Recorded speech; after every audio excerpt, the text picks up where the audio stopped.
Dans ce module, nous allons découvrir un concept de TTL, Time to Live, ou de durée de vie d'un enregistrement DNS. Donc, on va schématiser. On a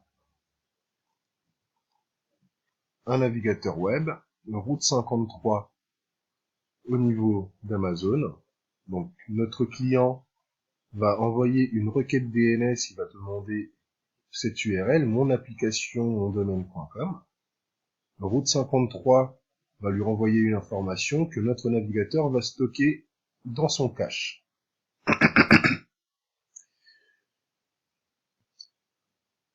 Route 53 renvoie donc une IP correspondant à notre nom de domaine, mon application, mon domaine.com.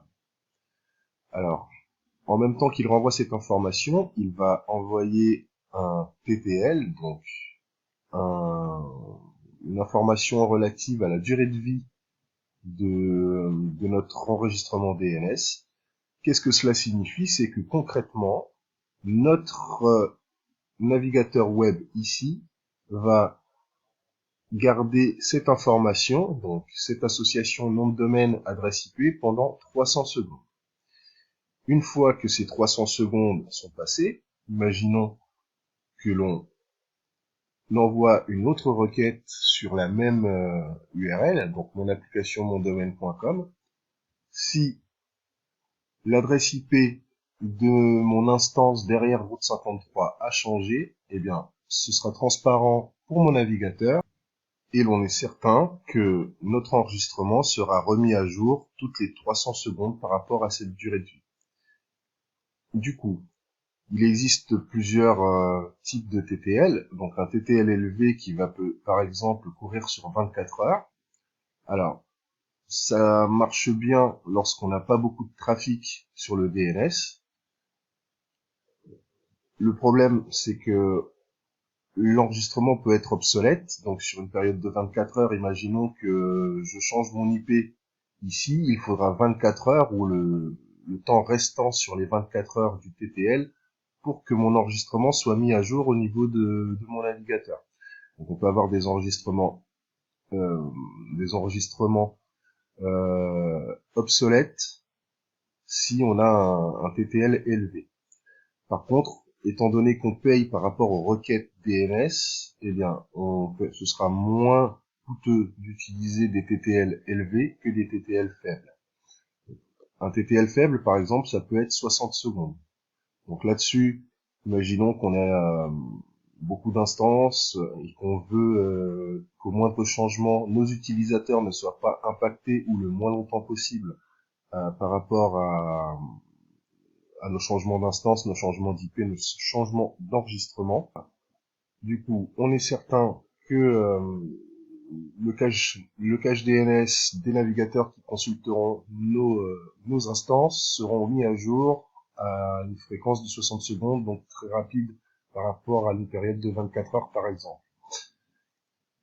Du coup, nos enregistrements sont obsolètes pour beaucoup moins longtemps, effectivement, et on peut les modifier très facilement. Par contre, ça a un coût qui est supérieur à l'usage de TTL élevé.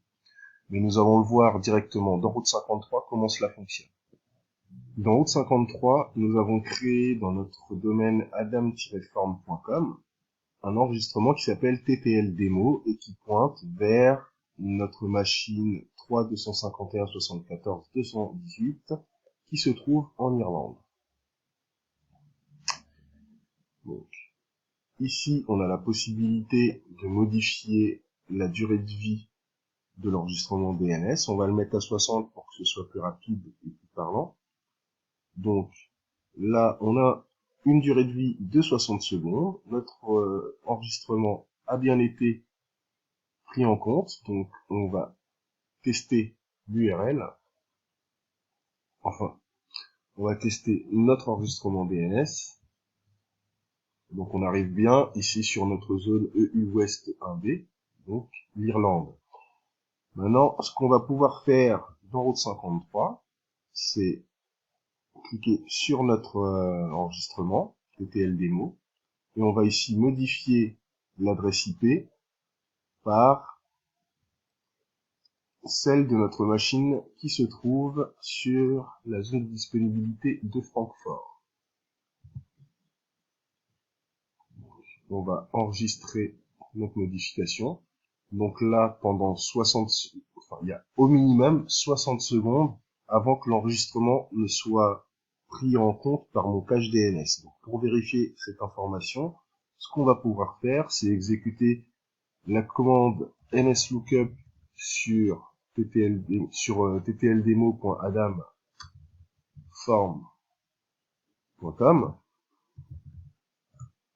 Donc là, on a cette adresse, donc l'adresse de notre machine en Irlande qui nous est renvoyée. On va patienter quelques instants et tester de nouveau. Nous avons patienté quelques instants et donc si on relance notre commande nslookup, on va pouvoir constater que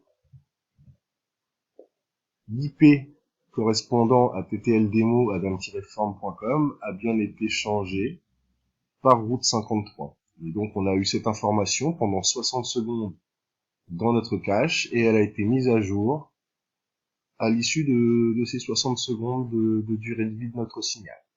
Voilà pour la durée de vie des enregistrements DNS.